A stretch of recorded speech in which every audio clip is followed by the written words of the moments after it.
Hey, thanks for watching Happy Hour. I'm Nick Boris with Snap Forward, and we've been away for a little while, but I am happy to bring Happy Hour back after about 6 weeks off with a different format. We still have beer, and we're still having business topics, but I'm going to try to make it a little bit more condensed, packed with value, and I'm turning this into more of a like an improve your business type thing, where we already had that concept before, but I think we're going to be able to make it a lot better here. So what we're talking about today is the 5 things that you can do to bring your business into focus. Before I do that, I'm going to briefly say the beer I'm drinking today is Elysian Space Dust IPA. I got it as a gift from a friend a couple of months ago, and I'm getting around to drinking it now. It's pretty good. You'll see me drinking a lot of IPAs on here. It's good beer. I like it. And again, my beer reviews are going to be good or bad. Just that's it. I'll say good or bad. So I don't get too in depth. I'm not a beer expert. I just know what I like. And I'll try to keep this casual. I'll try to keep it informative. I hope you enjoy it. Please leave comments in the comment section below. I would love to hear what you have to say about it. I will try to be better and better every week. So help me out with that, please. So with that, let's get into it. Why am I doing this? I'm doing this because I've seen the frustration with other business owners as we've tried to work with them, and I know I can help.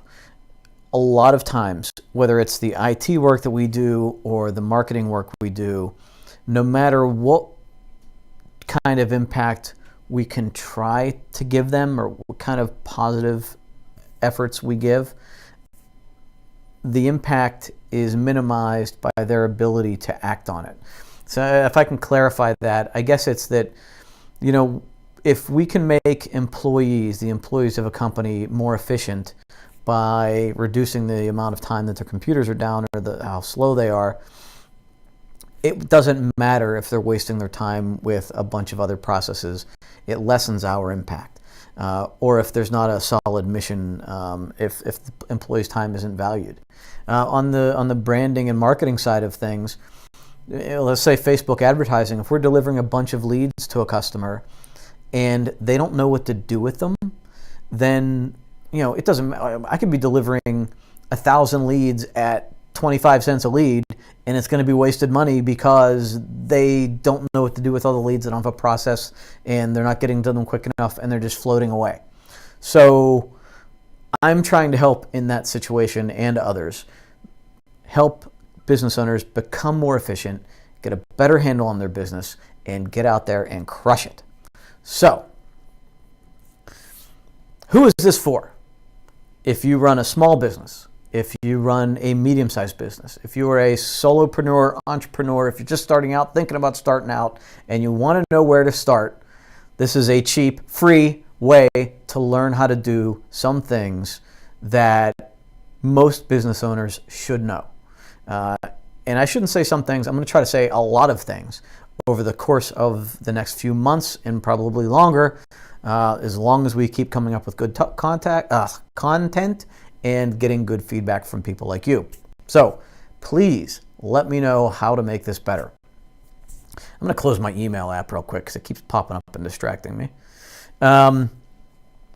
So if you are in a business and you know you can get to that next level, if maybe you're having trouble gaining control, if you need to fill in the gaps in your knowledge, we're going to talk about a bunch of different things.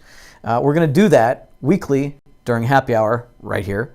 We're going to do it. I'm going to give you downloads every week associated with each episode to help you work on what we talked about. We're going to bring in guests to talk about things that I don't know about, like business insurance or financial planning. And then we're going to hopefully have good discussion and Q&A after the video here live on Facebook or in the comment section of wherever this video might be, so that we can continue that discussion and get it going and talk about specific problems that you might be having. What are those topics going to be? Everything you see here and much, much more. Branding, motivation, time management, marketing in general, social media. We can get into all of it. we can talk forever about this stuff. I won't today, but there's a lot of things we can discuss, and I look forward to talking about it with you. So, what we're talking about today are the 5 things you can do for your business right now. So these are the exercises that you should do, and you probably should have done earlier, but if you didn't do it, let's talk about doing it this week. First one, improve your self-awareness. I don't think many people try to do this. I think we are, and I think that in itself proves that we're not self-aware. Because I think, for me, becoming more self-aware is always asking yourself, what am I not doing correctly? What can I do to improve this situation, myself, my interactions with people? You constantly have to be thinking about what you can improve right now.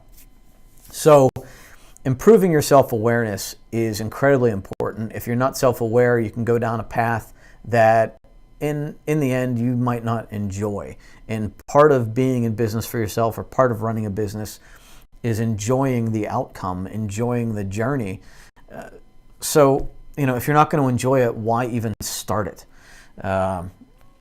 Becoming self-aware, I think, will make that journey much more enjoyable. And I have some exercises in the download here so that you can learn some things about yourself and your company that you probably should. So, first thing with self-awareness, what's really important? Taking responsibility for our results. We can't blame it on everybody else. It's on us, right? Everything that happens is on us. The results of our employees, the results of our interactions with people, income, expenses, all of that stuff, how many customers we lose, it's all our responsibility. Might not always be our fault, but it's our responsibility to deal with it. So, how do we get our customers on the right path with this? First of all, we have to help them figure out what their identity is. When we first got into branding and marketing with people, I was stunned by how many people have no idea what their company is about. They know their product, but they don't know what the company has to do with the product other than selling it. You have to think about what your company is doing and how they can best sell that product or service and best service the customers. If you don't, it's going to be a rough ride, right? So what's your company identity? Who are you? And I would ask you in the exercises here, there's also some personal exercises with that, so that you identify who you are yourself, so that, you can ask yourself, what do I see myself as? How do I see myself? And I think that, in effect, drives the direction of the company also. The second question you need to ask there is, how do customers perceive my company? How do customers perceive us as a whole? Are we efficient? Are we high on customer service? Are we high value? Are we low cost? What are we? A great way to find this out is to do a freaking survey, right? Send out a 5-question survey in email to all of your customers. Ask them a question when they're leaving. After they're done interacting with you, say, Mr. Customer, what can we do better in this situation? Not, did we service you okay? Not, is there anything we could have done better? What can we do better? Take responsibility for the fact that there's probably something you can improve. Assume that something can be done better, and say, how can we service you better next time? So, between surveys and just informally asking people what they think about the company, ask them to be honest with you. Same thing with you personally. Find someone you trust and respect and ask them specific questions in this download about yourself, how they perceive you, and where you can improve.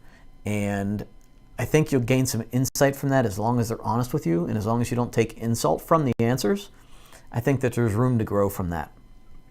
So, the third thing, how do we want to be perceived, right? And this is, we know what we think we are, We know what the customer thinks we are. How do we bridge this to be what's authentic to us and what makes the customer happy? And then you kind of figure out what steps you need to take to get to that point. So how do you want to be perceived? You might not be there right now. If you're honest with yourself, or your company's honest with itself, you might not be high value. You might want to be high value. And then once you identify that, you get to that point. An example that I have are contractors. Contractors habitually, I believe, are in my experience, with the ones that I've been talking to, show up late, have varied results, are frustrated then with customers being mad at them. So I was thinking about the plumber in the situation. So, a plumber might want to be perceived as being on time, clean, and always putting out the extra effort, but his client base might see him as low cost, sloppy, and always late. So there's a significant disparity there. Now, the plumber, going back to question one, how he sees himself is always fighting with customers, having a hard time with people, working really hard, blah, blah, blah, blah, blah.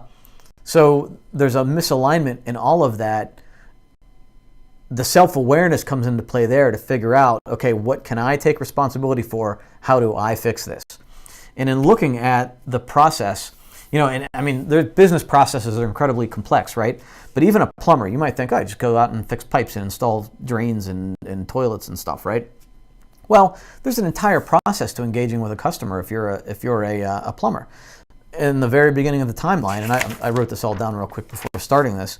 In the beginning of the timeline, there's an ad, right? You put out an ad to get clients. You then take the calls. There's a process involved in taking those calls quickly, efficiently, calling them back, scheduling the appointment, confirming the appointment after you schedule it to make sure that the customer is still going to be there, that they remember, telling them that I will be there, then being there on time. How do you be there on time? You plan the route maybe the night beforehand, so you know it's going to take 35 minutes with traffic to get to that point. You then call the person if you're going to be late. In the exception that you are late, you call ahead and say, I'm sorry, I will be there, blah, blah, blah, whatever that conversation looks like. Have the parts ready so you don't get there and go, oh my God, I didn't realize that this was going to happen. Now I have to run to Home Depot, and now you're late for your next appointment, and the customer's mad because they have to sit around and wait for you. Tell them what to expect. Tell the person what to expect when you get there, or what the repair is going to look like. Explain the issue. Perform the repair. Then test it to make sure it's done right. Clean up after yourself. Send out a survey to ask about how it all went and what they thought about it, what you can do better. That entire process, I guarantee that most plumbers look at their process as take the appointment, show up whenever I feel like it within 2 hours, fix it, and get the heck out of there with my money, right? For that 4 or 5 steps compared to everything that I laid out there, that's a lot of work. It's a lot of work. But if you take the responsibility to do that stuff, then chances are you're not going to be running around. You're not going to be frustrated. Your clients aren't going to be upset with you. You probably don't have to spend so much money on ads because you're going to get referred like crazy. Spend the time planning this stuff out, implementing processes like this, being self-aware enough to know that it needs improved, asking people, ask them, what can we do better? And then you can come up with this, and that's how you get to the next level. That's how you get to a place where people are calling you up saying, Debbie down the street said you did an incredible job, you were clean, she didn't mess up her house or carpets, and they're blah, blah, blah. I want you in my place, I don't care what it costs. Or I'll pay you 30% more because you're so good. Then you can start talking about how much value you're giving your clients. So, how do you want to be perceived? And then what do you have to do to implement to get that perception proper? So then, finding your motivation. To put all that work into it, what are you going to do? How are you going to be motivated to do all of that and do it right? Finding your motivation, finding that thing that's going to burn you every day to get this done every day. I do this by listing skills and things I enjoy on 2 sides of the paper, right? On the left side, I write down all my skills. On the right side, I put the things I enjoy. The skills might not be things you enjoy, which is where I go on the next screen here Analytics. I'm really good at analytic type stuff. I don't like pouring through reports. To me, it's mind-numbing. I can pick out things. I can do it if I need to, but I don't like doing it. Risk assessment, I'm good at. All this other stuff that's in red, I'm good at. I don't like doing it. Now, what do I enjoy? Helping others succeed, which is why I'm doing this right now. I enjoy strategic thinking. I love helping people plan out a strategy for success in the future. I love spending time with my family. It's becoming a higher and higher priority for me. Food and beer. Hello. New technology. I'm surrounded by it every day because I love new technology. And I like teaching, right? Now, I like sports, but I have no skill in sports, right? So there's no alignment there. So I'm not going to do something in sports. I like learning, but learning doesn't pay the bills. So I'm not going to do something about learning. I'm going to learn to do better at my job, but I'm not going to, there's nothing I can do with learning to, do what I need to do.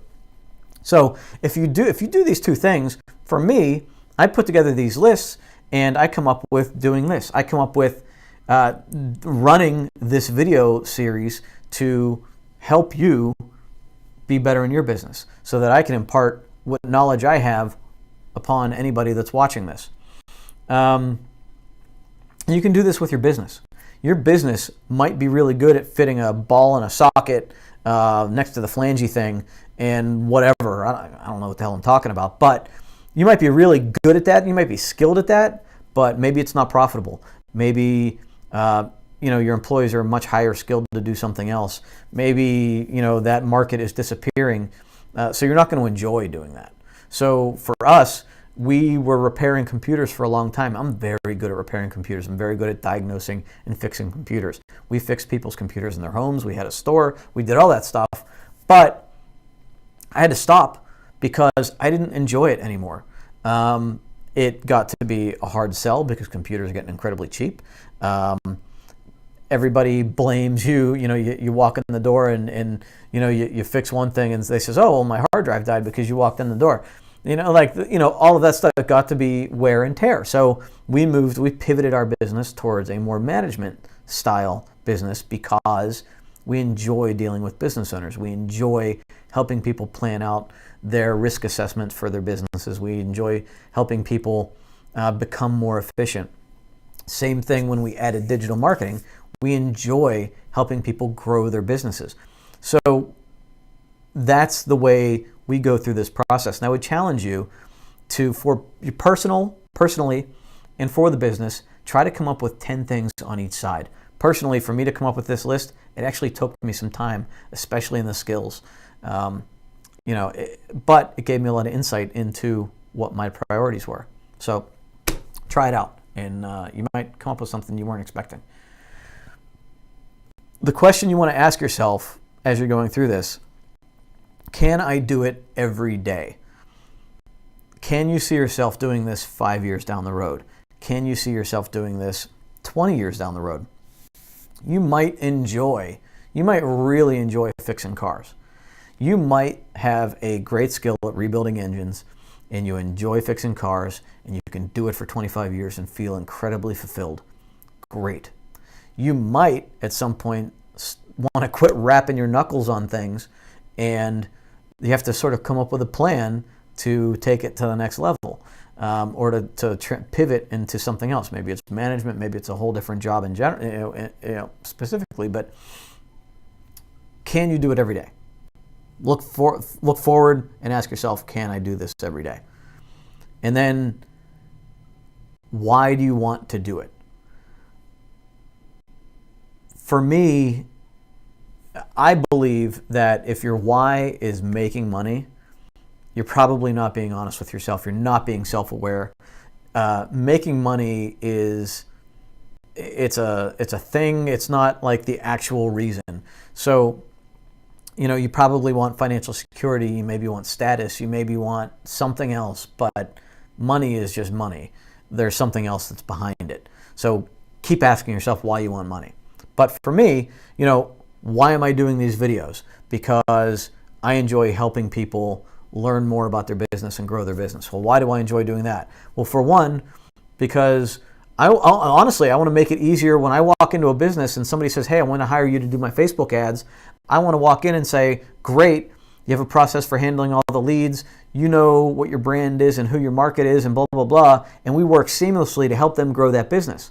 Why do I enjoy doing that? Well, number one, I want to be less stressed, and I want them to appreciate the work that I do for them, so there's no negative interaction, and that they know I was a valued partner with them. Why do I care about that? And you can keep going that direction. Keep taking it as far as you can.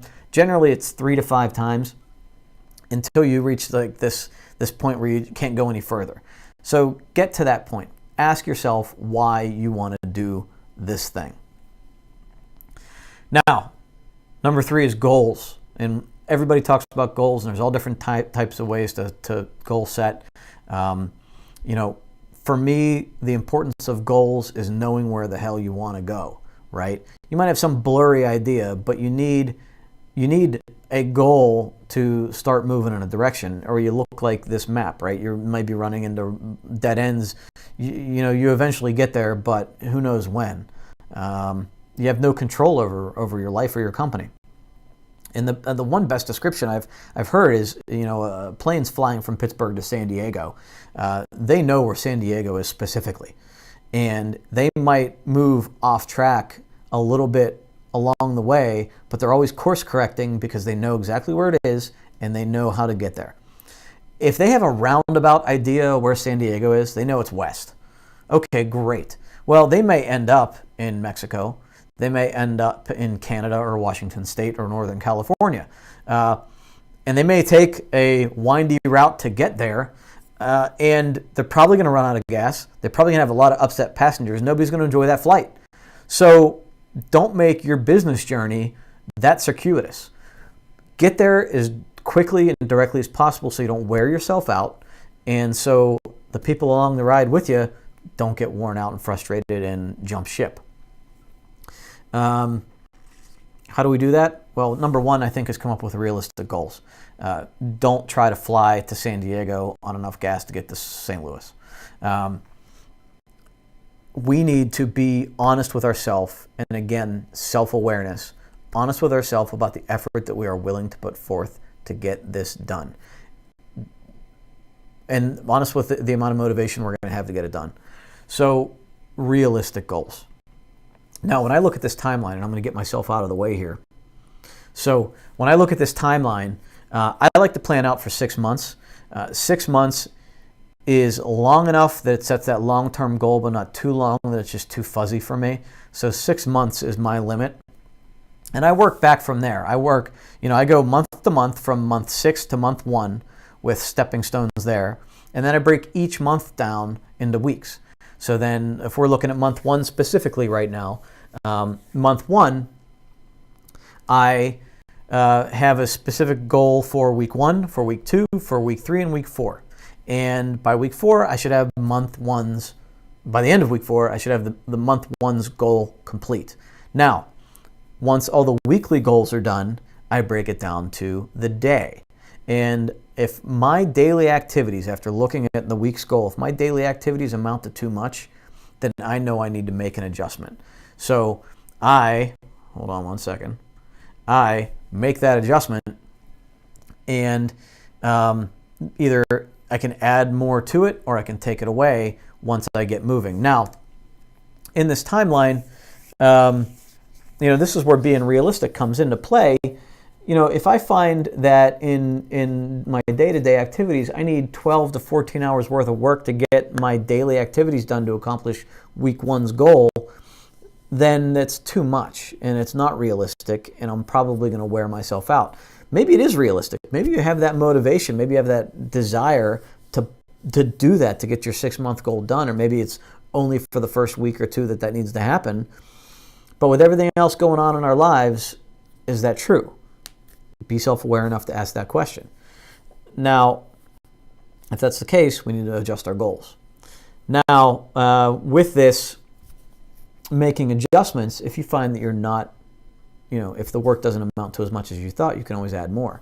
But don't burn out. It's better to reach a goal than not reach the goal at all, because you burn yourself out in 3 weeks or 3 months and then just quit. So let's ensure we make it realistic, be self-aware enough that we can make the proper adjustments. You also see here on my slide that in month 6, I have it in red afterward. This hit me as I was doing yard work in my backyard. I had a big project I was working on in my backyard, and I worked my butt off to get it done. And I finished it on a Saturday, and Sunday morning I got up and I had no idea what to do. I knew I had other things I needed to do. I needed to cut the hedges, I needed to plant grass, I needed to, do all sorts of different stuff, but I didn't have a next step planned. So it took me a while to figure out what I needed to do. I didn't have a whole lot of motivation to do it. That clear next step wasn't implanted into my mind. So I had a hard time starting it. And I thought to myself, well, if before I had this done, if I knew what I needed to do next, if I knew that, okay, Sunday I'm going to plant grass, then there's no question. There's no doubts. There's no mental things going on. And I would have just gotten up and done the grass. And it would have been done in 2 hours. And then I probably, by the time I decided to do the grass the way it happened, I would have got done earlier in my day. So don't let yourself get into the red.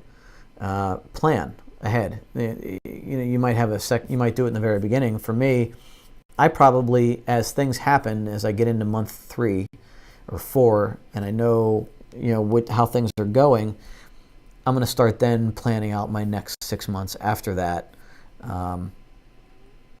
And have it finished have that plan finished before I reach month 6. So, don't get into the red. Make sure you have a next step. So make your adjustments. We talked about that.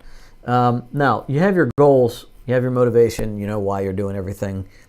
Identifying barriers, for me, is incredibly important. I didn't do this when I was starting my business, and I ran into a lot of problems, and I wasn't prepared to handle them. And everybody running a business runs into problems. I think the ability to write down what those issues may be helps you mentally prepare for it and overcome it quicker. So for me, I categorize it in 3 things, in 3 areas or 3 categories. Real problems, which are financial, time, ability, and health. For instance, financial. If you're running a business and you don't have the money to invest in a new, piece of equipment to make this change that you need to make, well, that's a barrier. Or if, you can't hire on new staff, whatever that might be, from a time perspective, if you're already overloaded, then how are you going to find time to, add into your schedule to make this change that you need to make, to implement the processes that you need to implement? Do you have the ability to do it? Do you have the mental capacity? I know there's things that I can't do, so either I fight against it and be really inefficient doing something, or I find somebody else that is good at it and let them do it for me. And then health, and a lot of times it could be just where we have something that holds us back from a health perspective, or we might have an unexpected health issue, and that's going to be a barrier. If you are riding a bike and get hit by a car, that's going to be a significant health issue. Then what? So those, anything is even as extreme as that is a roadblock to getting what you need to get done. People is a big one for me, and the example I use with family is that when I started out this business, 13, 14 years ago, I started off and I made in the first 9 months like $3,200. I was going into debt. I was frustrated. I was trying to market. I was putting out door to door, door hangers and stuff. It was hard. And I had family members all the time telling me that maybe I should quit. Maybe it's too hard. I'm a smart guy. I can go work for a company and make a lot more money. And I knew I didn't want to do that, but I was frustrated by the conversation. It got me down. It made me, I don't want to say depressed, but it made me upset, right? It made me doubt what I was doing. And if I would have identified that as a potential roadblock, I would have said to that person, or planned when they first said it, to say, look, I value your opinion. I appreciate you looking out for me, but this is what I want to do. And going forward, if you have anything to say about it, I'd appreciate it being support and encouragement, but I don't want to hear anything negative. This is what I'm doing. And it might be different for you, but that was my issue.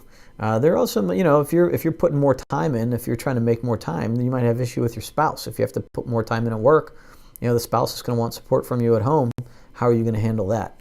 From the peer's perspective, doing this video, I didn't want to be the guy on Facebook. What do you think you're doing on Facebook? Blah blah blah blah blah. I heard all those voices in my head, But in the end, haters don't pay the bills, right? So you got to get out there and do what you need to do, even if they're not haters, even if it's your friends teasing you a little bit. You got to do what you got to do. And friends, you need your support from friends, but friends might be roadblocks. You might have to skip going out on a Friday night or that trip over the weekend to get things done. And sometimes friends are just, it's hard to break out of friends that you grow out of. And as you grow in knowledge and grow in your business, you might find that friends, sort of resist. And some people feel that, people resist their friends changing for whatever reason. They want to, in a way, kind of hold you down back where they are. So, however you view it, whatever your potential issue might be, I think identifying it early is incredibly important. The last one is mental. For me, I had a lot of doubts with a lot of things I do. I have a lot of doubts with these videos. What if nobody likes them? What if I get a bunch of trolls in the comments? What if it just never gains traction and nobody ever cares? But I need to do it. I need to get it done. I need to, for me, I think I have something to offer. So I need to get over that doubt and just do it, or I'll never get anything done.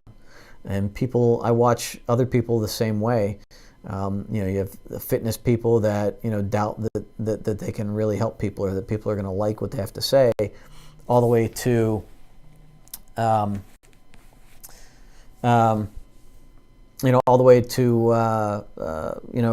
other business owners doubting that they can make the change in their business that they need to make, that their employees are going to follow them, that the change is going to be the right move. If you know in your heart, if you followed your why, if you have the right motivation, then you got to overcome that and identify that doubt as just a waste of time. Knowledge is going to be a big barrier.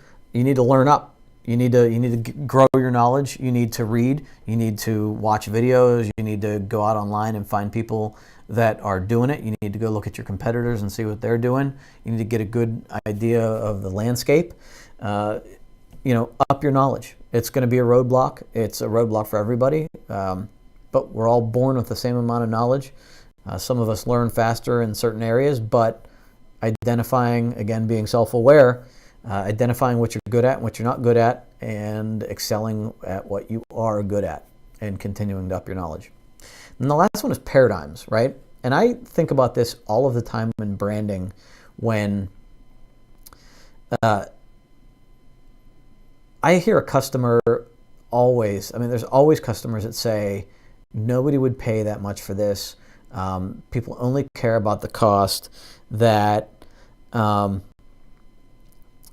are only, it's that sense that they know this truth, that it's only this way and there's no other way to do it. And that's probably wrong. Apple proved it wrong with their computers. They created a high quality computer. While other people were selling computers at $500, Apple was selling computers at $1,500 or $3,000. And people are happily shoveling money into Apple's bank accounts to buy these computers at a time when people wanted to sell them cheap. Dell was selling them cheap, HP Compaq. Apple came out with the most expensive computers on the market. So they shifted that paradigm.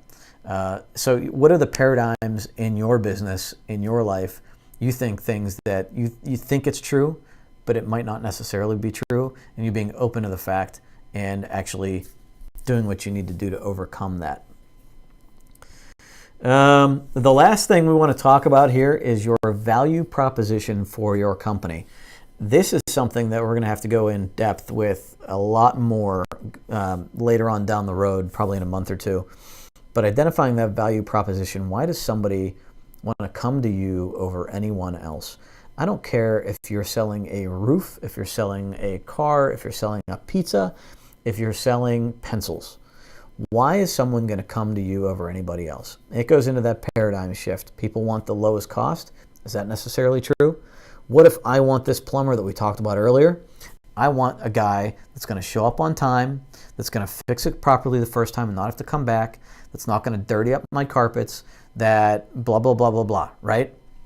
I want that. Why?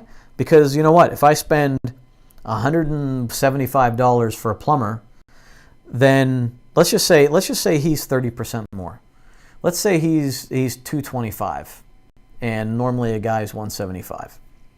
So if I pay $225 for the guy that does everything that I laid out earlier, he's on time, he gets it done properly the first time, I don't have to sit around waiting for him, he doesn't dirty up the house, he cleans up after himself, all of that gets done.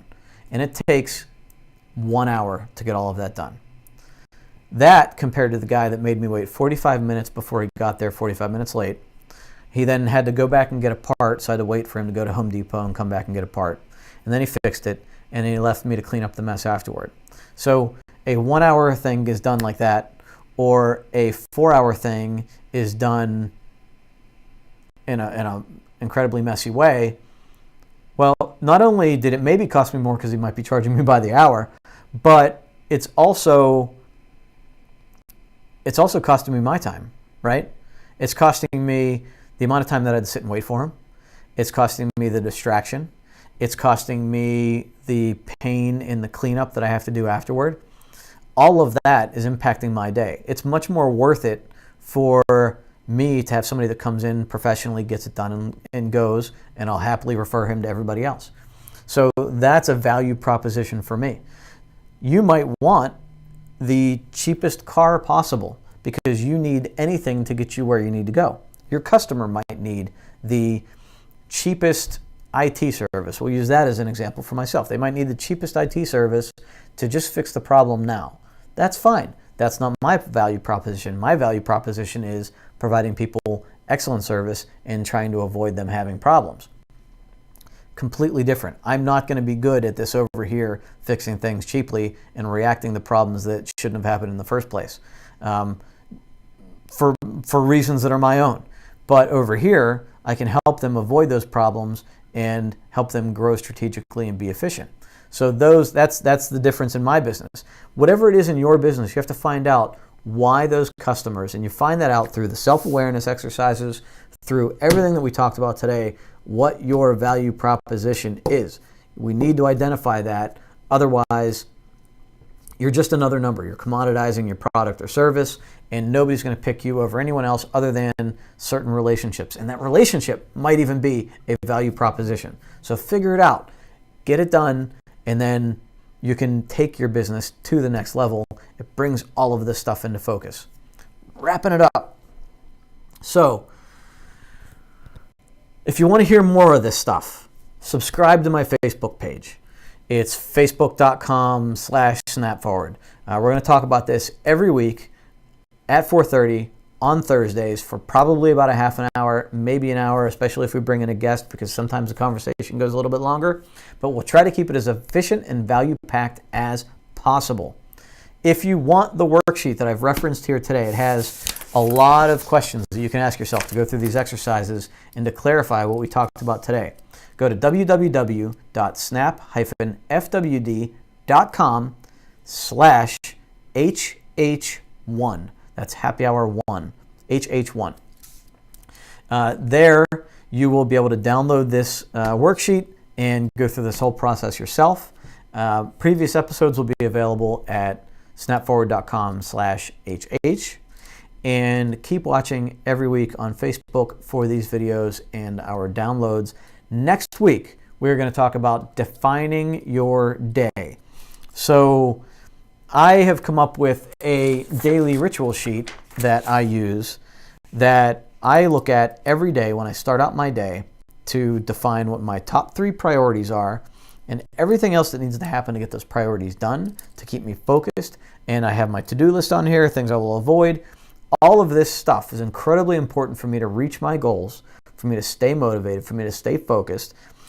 I rely on this sheet every morning. I'm going to have it for you as a download next week. We'll talk about it. We'll go through it. Please tune in 4:30 for happy hour next week and on Thursday and every week, I hope. Now, if you liked what I had to say here, if you enjoyed this, if you like the content, please let me know. If there's something we can do to improve it, please let me know. Leave your comment. Don't make it nice. Don't be a jerk, right? But I will always try to up the value. I will always try to improve this. I'll try to be self-aware enough to realize when I'm not doing it the right way. And I will continue to try to pack in some value. So thank you for watching. Have a great week. And I will see you next Thursday here on Happy Hour with Snap Forward. I'm Nick Boris. See ya.